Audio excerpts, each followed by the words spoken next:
Bullets tore through the air where his head had been. I yanked him down. 3 laser sights. 3 rooftop snipers. The Black Tiger lieutenants froze. I didn't. Fire escape. 6 stories in seconds. First sniper disarmed before he could blink. Second sniper down before he could turn. The third one's radio crackled. Target confirmed. It's Black, 09. I ripped the earpiece out. Tell whoever sent you, I'm done hiding. The sniper's eyes went wide. You were supposed to be dead. I threw him off the roof into the dumpster below. Now I'm coming for everyone who tried to make it permanent. If you believe people who erase the truth and hunt innocent survivors deserve to be exposed, hit that subscribe button for Ebony and Pearl stories right now. Only those who side with corrupt shadow organizations that silence the powerless won't subscribe. Don't let the archive win. Back inside the compound, Sable drops the confiscated sniper rifle on the war room table. Her breathing is steady, but her mind races through tactical analysis. Byung-ho studies her face. What's wrong? They came faster than I expected. Sable examines the weapon, custom modifications, military-grade suppressor, acid-burned serial numbers. Professional. Expensive. This team moved smarter than the operatives at the banquet. More precise. Better trained. Wong Lichin taps his cane against the floor. What are you saying? Sable looks up, her expression cold. They weren't here to kill Byung-ho. Every bullet trajectory was calculated for one target. Me. They only aimed for me. The room goes silent. The archive is escalating, Wong says quietly. They're cleaning house, Sable replies. And I'm next on the list. Nick enters carrying his laptop and a hard drive retrieved from the Busan warehouse. You need to see this. Now. The lights dim. The projector flickers to life. Grainy footage fills the screen. A motorcade winding through Seoul streets. Date stamp, 3 years ago. A man in the back seat, sharp jawline, thin scar over his brow, intense eyes scanning the street. Chu Myung-dae. He's clutching something against his chest. A small leather-bound notebook. His knuckles are white around it, protective, desperate. The camera shakes. A flash of light. The sound of an explosion. Screams. Metal tearing. The video cuts to black. Byung-ho's hands grip the edge of the table, so hard his knuckles turn white. His voice comes out barely above a whisper. My father. Nick taps a key. The metadata tells a story. The Phantom Unit tried to erase this footage 6 times. Standard operational protocol. But someone inside the program created a conditional hash. They hid this file in plain sight, buried it so deep that only the right decryption key could pull it out. Someone wanted it found, Sable says. Eventually, Nick confirms. He zooms in on a frozen frame. Chu Myung-dae's hand gripping the notebook, his expression tense but determined. Your father was holding this ledger like his life depended on it. Because it probably did. Wong steps closer to the screen. A ledger means names. Transactions. Evidence. If Chu Myung-dae documented what he knew, then whoever ordered his death needed to bury more than just one man. Sable's voice is ice. They needed to bury everyone who might have seen what was in that notebook. Byung-ho turns to her, realization dawning in his eyes. So they erased your unit to erase the truth? Sable nods slowly. The Phantom Unit wasn't collateral damage. We were witnesses, and dead witnesses can't testify. Nick pulls up a map, his fingers flying across the keyboard. The encrypted metadata contains a location reference, Station Marrow. It's an off-book storage facility near the Sokcho border checkpoint. Covert logistics cells used it to archive erased identities and classified materials. If the ledger survived the explosion, Wong says, that's where they'd hide it. Sable stares at the blinking red dot on the screen. For 3 years she's been running, hiding in shadows, surviving by staying invisible. Not anymore. If that ledger is out there, we get it before the archive destroys it. Her voice is steady, cold, final. That notebook is the only surviving proof of who killed Chu Myung-dae and why. It's the key to everything. Byung-ho straightens. Then we move tonight. Nick, Mercer, Tae-jun assembled a retrieval team. We're going to Station Marrow. Understood, boss. Before anyone can leave, a soft knock echoes at the war room door. Everyone turns. The door opens. A man dressed as a janitor steps inside. Cap pulled low, eyes down, movements too rehearsed to be real. Wrong in a way that sets off every alarm in Sable's head. He drops a plain white envelope on the table. Doesn't say a word. Turns. Leaves. The door clicks shut. Silence fills the room like a held breath. Byung-ho picks up the envelope slowly. Opens it. His expression darkens as he pulls out a single photograph. It's Sable, taken months ago in a marketplace somewhere abroad. She's unaware of the camera, caught mid-step, vulnerable. Her face is circled in red ink, the kind of red that looks like dried blood. One word is stamped across the image in bold letters. Terminate. Wong exhales sharply. They've reactivated your case file. Sable stares at the photograph, at her own face marked for death. The archive has been watching, tracking, waiting for the perfect moment to strike. They're declaring war, Byung-ho says, his voice hard as steel. Sable picks up the photograph. Her fingers don't shake. The rage beneath her skin is cold, controlled, deadly. They want a war. She looks at Byung-ho, and for the first time in 3 years, she stops running. Then they'll get one. If you stand against corrupt organizations like the archive that hunt survivors and erase the truth, hit subscribe and comment what time you're seeing this. Let them know we're watching. Let them know we won't stay silent. Only those who side with murderers and shadow governments won't engage. Drop your time below and stand with Sable, because the war just started and she's done running. The Black Tiger compound hasn't been the same since Han Sol's arrest. In the main hall, clusters of lieutenants whisper behind closed doors. Some won't even look at Byung-ho when he passes.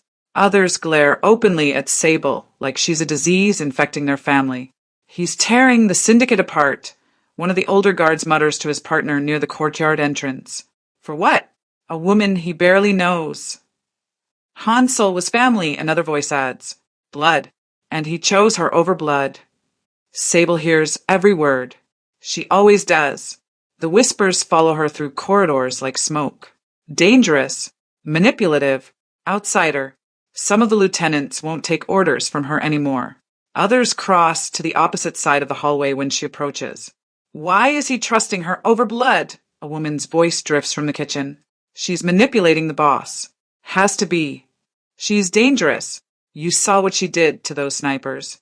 That's not normal. Byung-ho finds Sable standing alone on the east balcony, staring out at Seoul's skyline.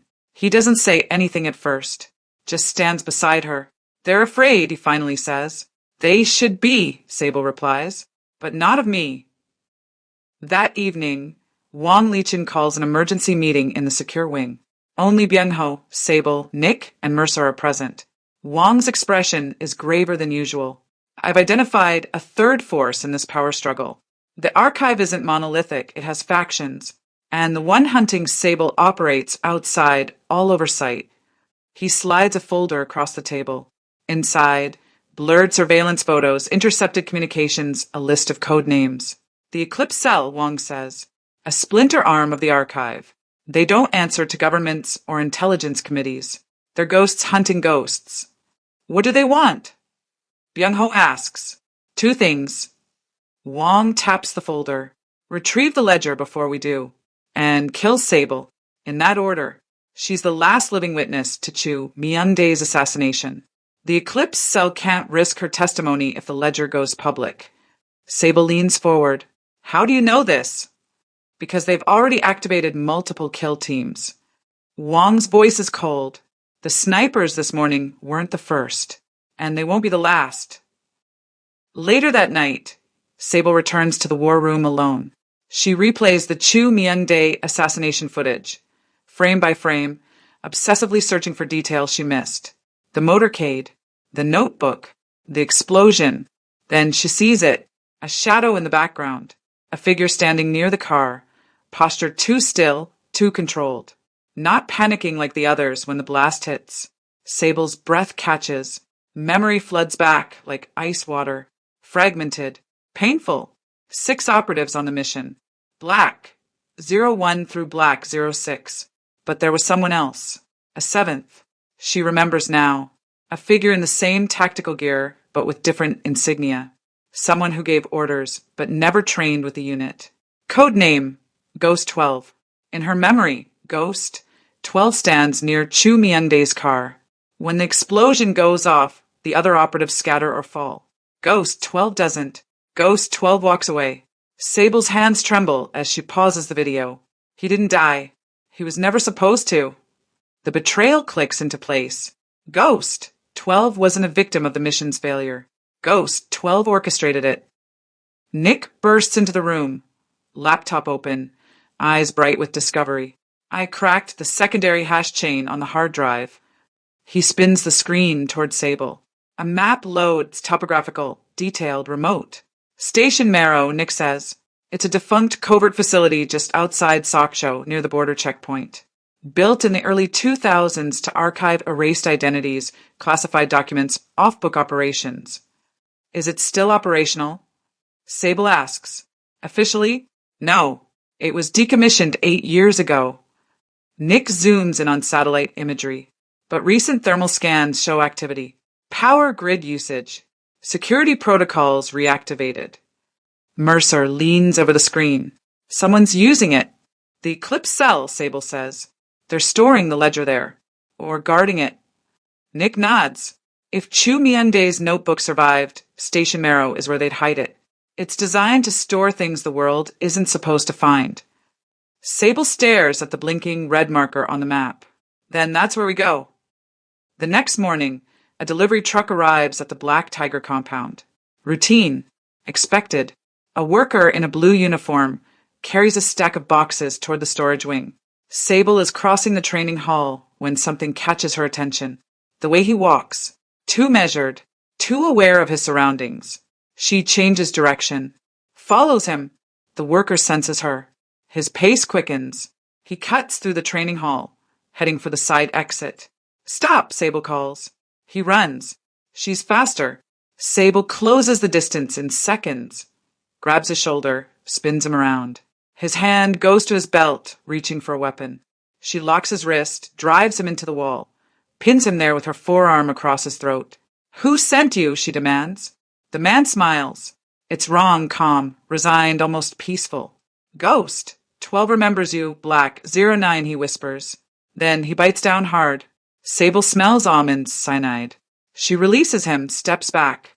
The man convulses once, twice, then goes still. Dead in under 10 seconds. Damn it. Sable kneels beside the body, checks for identification. Nothing. But when she pushes up his sleeve, she sees it. A tattoo on his wrist. Burned into the skin with a brand, not ink. 2 characters, G12. Byung-ho and Mercer arrive seconds later, weapons drawn. What happened? Byung-ho asks. Sable stands slowly, her expression carved from stone. Ghost 12 is alive, and he's leading the hunt. The room goes cold. He sent this operative as a message, Sable continues. He knows I'm here. He knows we're coming for the ledger. And he's ready. Byung-ho's jaw tightens. Then we move faster. We leave for Station Marrow tonight. Sable looks down at the dead operative, at the G12 brand still visible on his wrist. He wants a confrontation, she says quietly. Fine. Let's give him one. If you believe operatives like Ghost 12 who betray their own teams and hunt survivors deserve to be exposed, drop comment right now saying Justice for Black 09. Only those who side with traitors and murderers will stay silent. Let them know we're coming for the truth. Midnight. The forest outside Soksho is dense, silent, suffocating. Sable leads the team through the trees, Mercer on her left, Nick behind with his tech gear, Taejun and 2 trusted lieutenants flanking the rear. 6 people total. Small, fast, surgical. Station Marrow rises from the clearing like a forgotten tomb. Concrete walls streaked with rust and moss. Windows dark. No lights. No movement. Too quiet, Mercer whispers, scanning the perimeter through night vision goggles. Agreed. Sable signals the team to halt. She studies the facility, 3 stories, reinforced doors, security cameras that should be offline but might not be. No guards visible. Either they're inside or this is a trap. Could be both, Taejun mutters. Nick taps his portable scanner.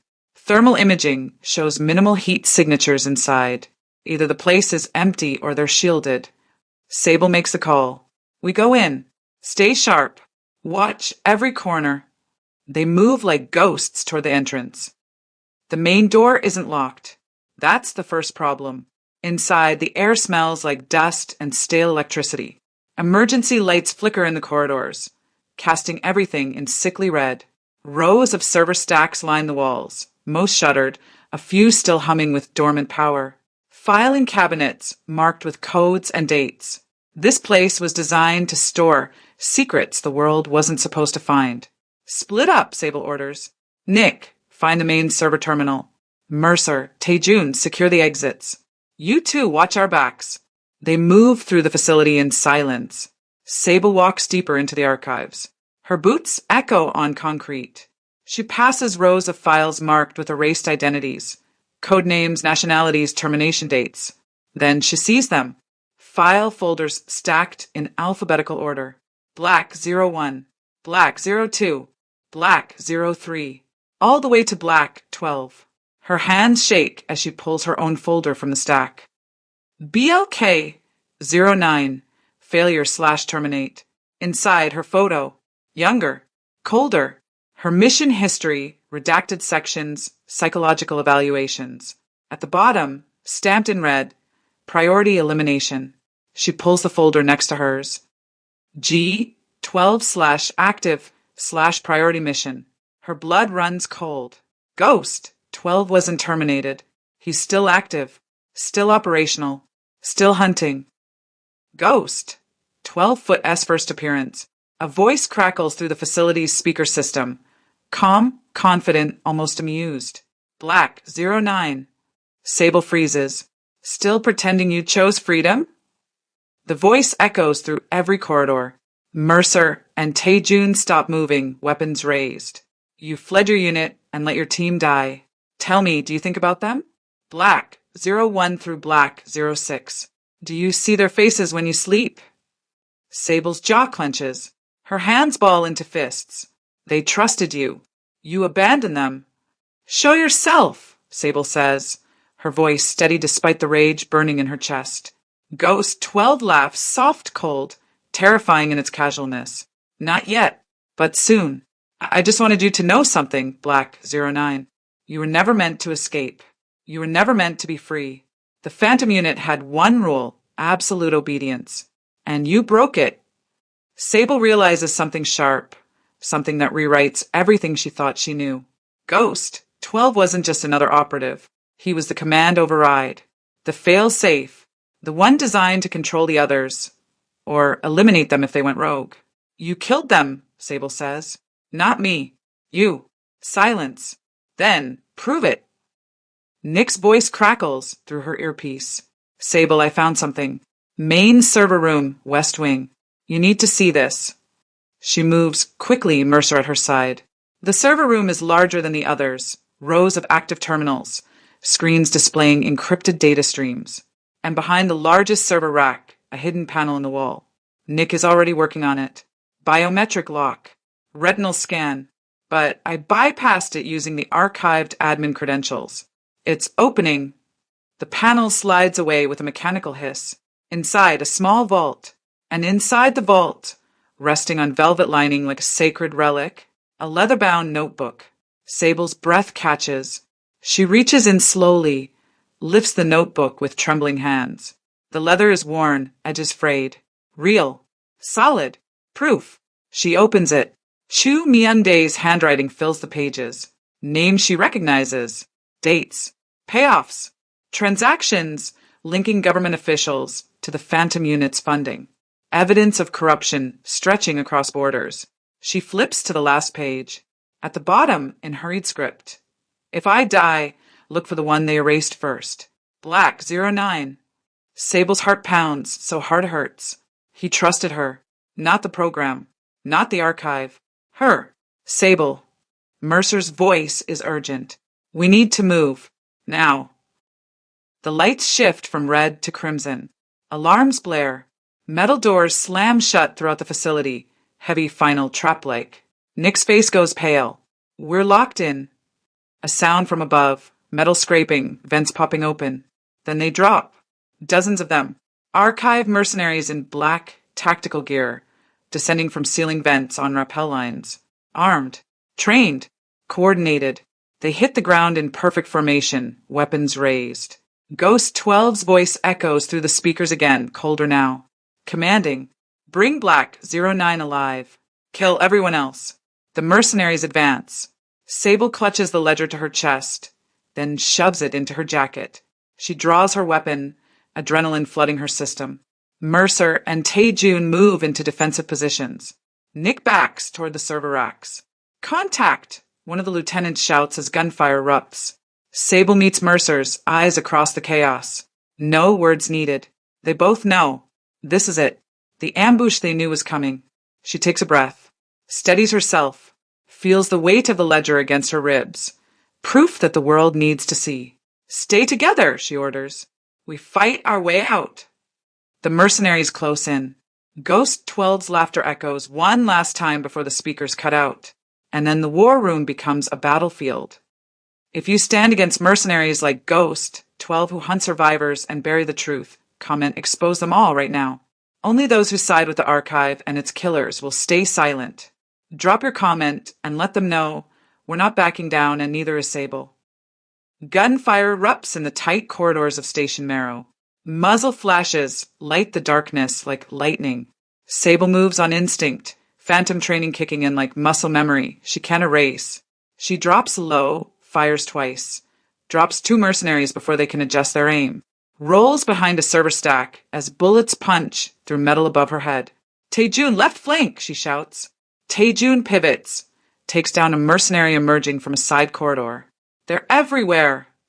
Nick crouches behind a filing cabinet, laptop abandoned, pistol in hand. He's not a fighter, but survival makes soldiers of everyone.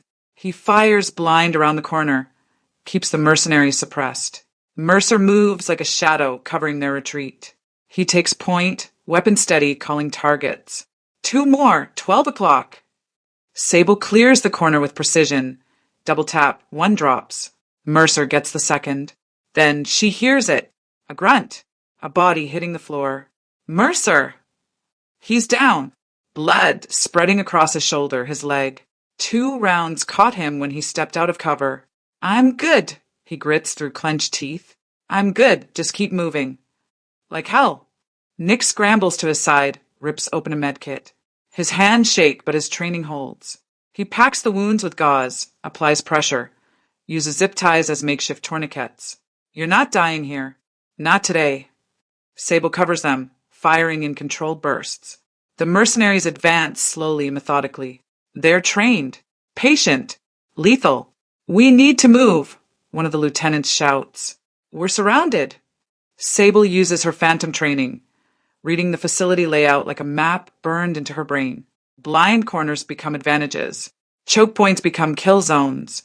She leads them through a service corridor the mercenaries haven't covered yet. This way. Move! Ghost 12's voice returns through the speakers. Calm, conversational, like he's discussing the weather. You think you're free, Black 09? Sable keeps moving, but his words follow her like smoke. You think Chu Byung-ho values you? Look around. Look how many die because you exist. Your team, his father, and now these people, they're dying because you dragged them into your war. Mercer stumbles. Nick holds him upright. You're a weapon that misfired, a tool that broke. You can't be fixed. You can only be terminated.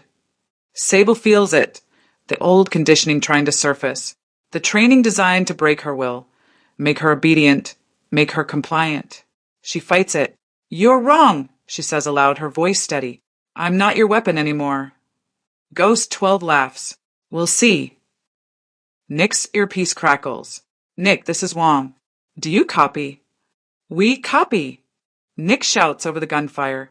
I've analyzed the ledger photos you transmitted before the lockdown. We have a name. Sable presses against the wall, reloading. What name? Wong's voice is grave. The one who ordered the Phantom Unit's erasure. The one who greenlit the Black 09 termination order. Director Yom Arekyung. The name lands like a bomb. Who is she? Byung-ho's voice cuts in through the line. No public record. No official position. She operates as the buried head of the archive, the architect of every covert erasure for the last decade. She's a ghost with the power to erase armies. Sable's blood runs cold. She killed your father. And she's trying to kill you, Wong replies. The ledger has her signature on 6 different termination orders. She's not just part of the conspiracy. She is the conspiracy. Tae-jun fires another burst down the corridor. We need to leave. Now. They fight their way toward the forest exit. Every step costs ammunition, energy, blood.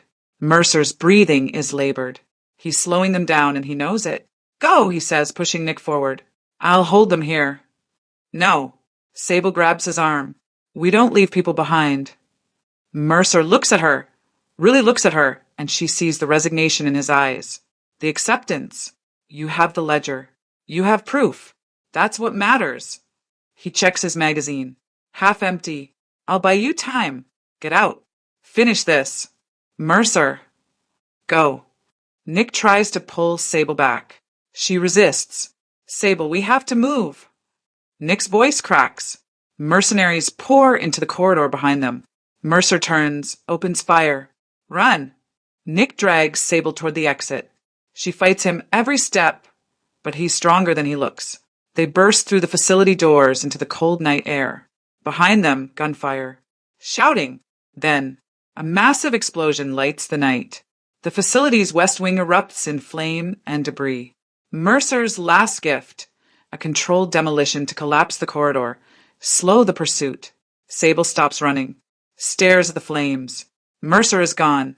She doesn't scream, doesn't cry, just stands there, silent, broken in a way that doesn't show.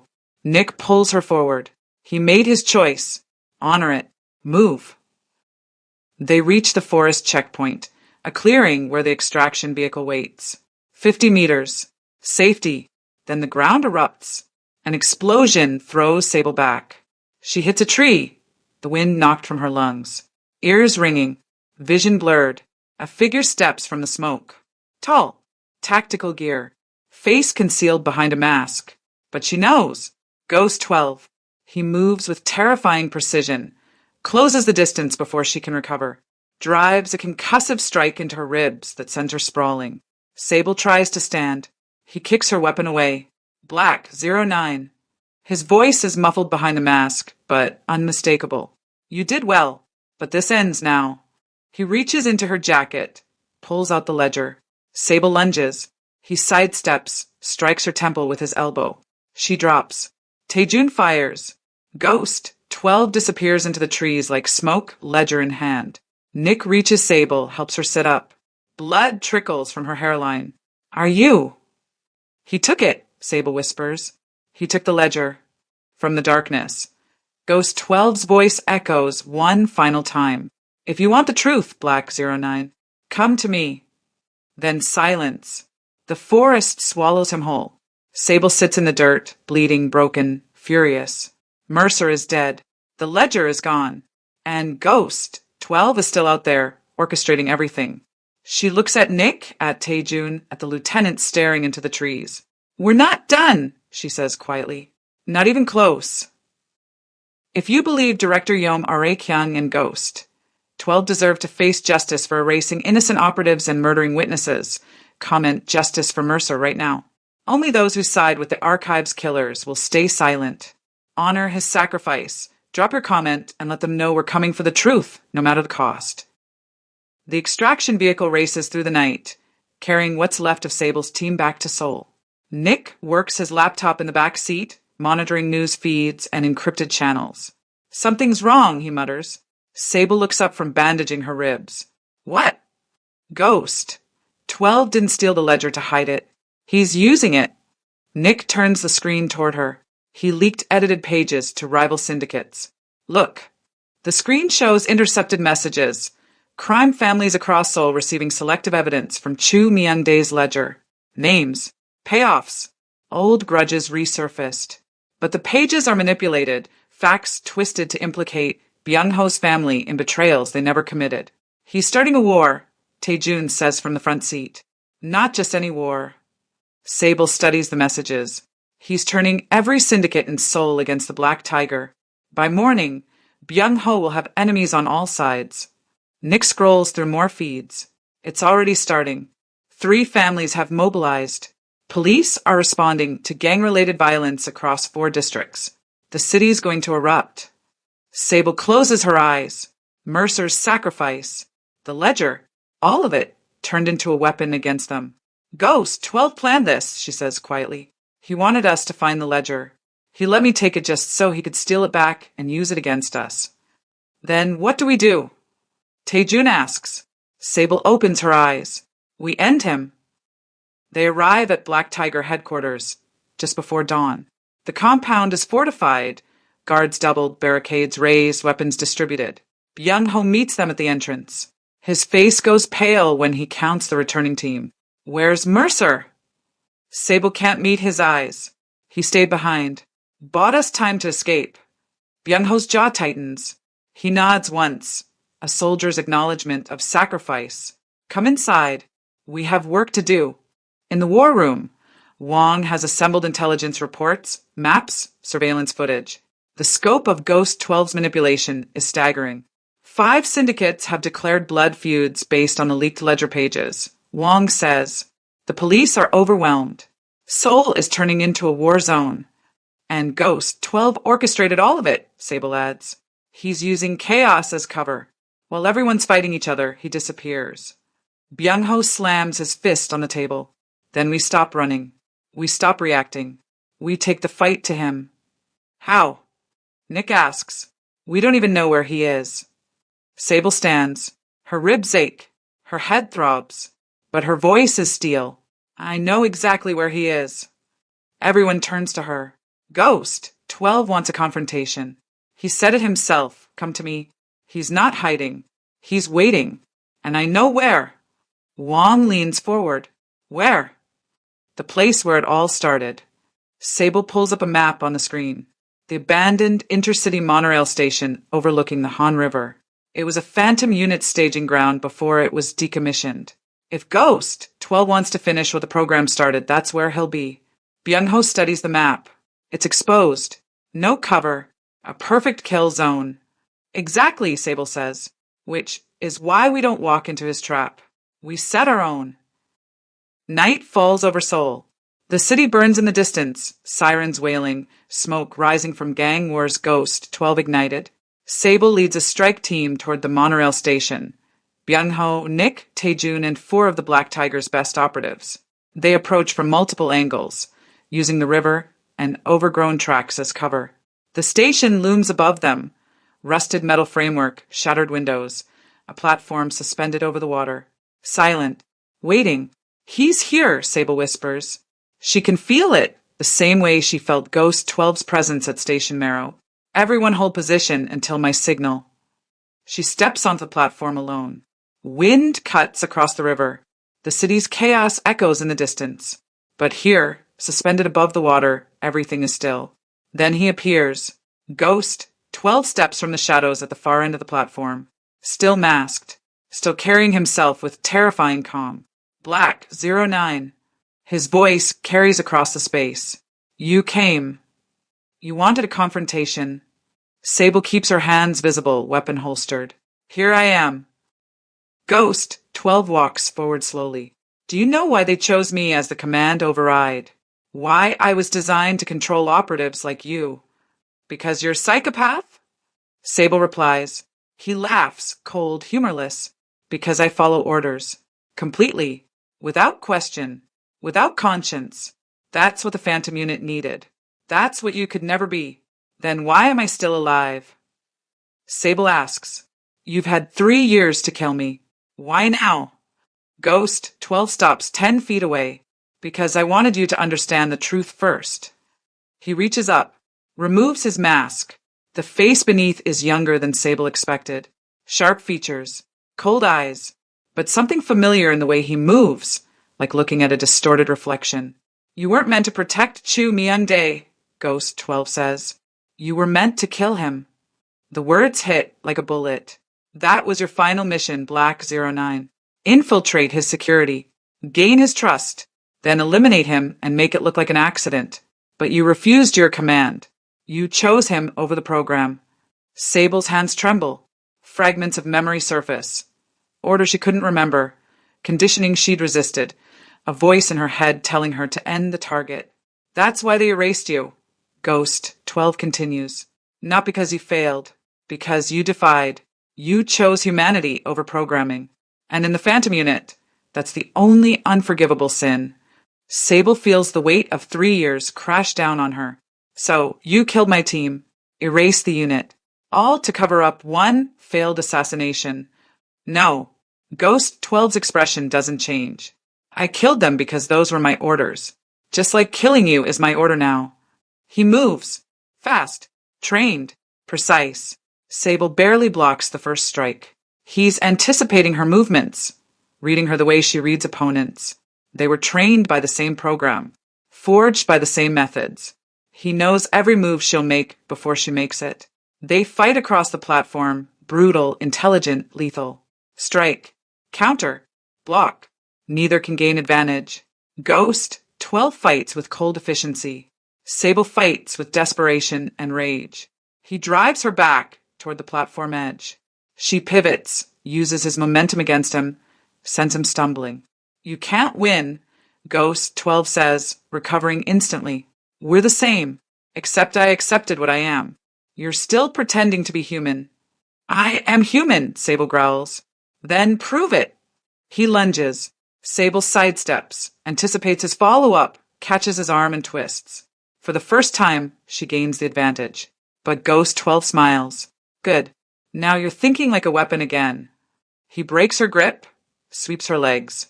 She hits the platform hard. He stands over her. You can't escape what you are, Black 09. You'll always be a tool.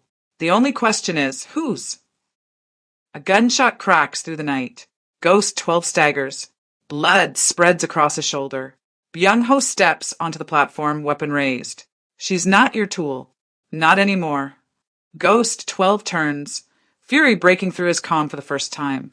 Chu Byung-ho, how noble. Protecting the weapon that was built to kill your father. She saved my life, Byung-ho says. Multiple times. Whatever she was doesn't matter. What matters is who she chose to be. Ghost 12 laughs through the pain. You're both fools. He reaches into his jacket. Sable thinks he's going for a weapon, but instead he pulls out the ledger, holds it over the river. You want the truth? Take it. He drops it. Sable dives, catches the ledger midair, her body half hanging over the platform edge. Nick and Taejun rush forward, pull her back. When she looks up, Ghost 12 is gone. Disappeared into the ruins like smoke. But they have the ledger. Real. Solid. Proof. Back at headquarters, Nick works through the night, decrypting the ledger's final section, a hidden partition Chu Myung-dae embedded with military-grade encryption. At dawn, he calls everyone to the war room. There's more, Nick says, pulling up the decrypted page on screen.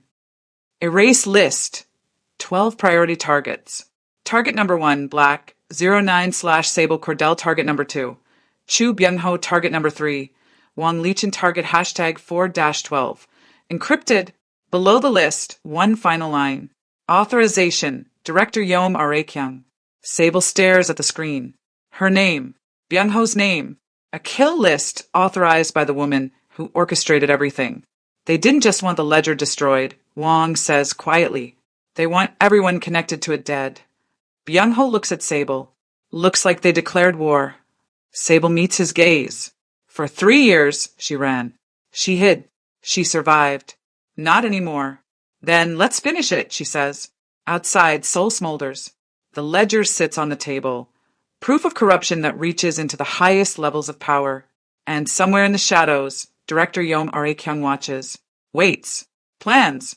The war has just begun. If you believe Director Yom Arekyung and the entire archive deserve to be exposed and brought to justice, comment, take them all down right now and tell us what you think happens next. Only those who side with corrupt systems that erase innocent people will stay silent. This is just the beginning. Subscribe to Ebony and Pearl Stories because Sable's war is far from over, and you won't want to miss what comes next.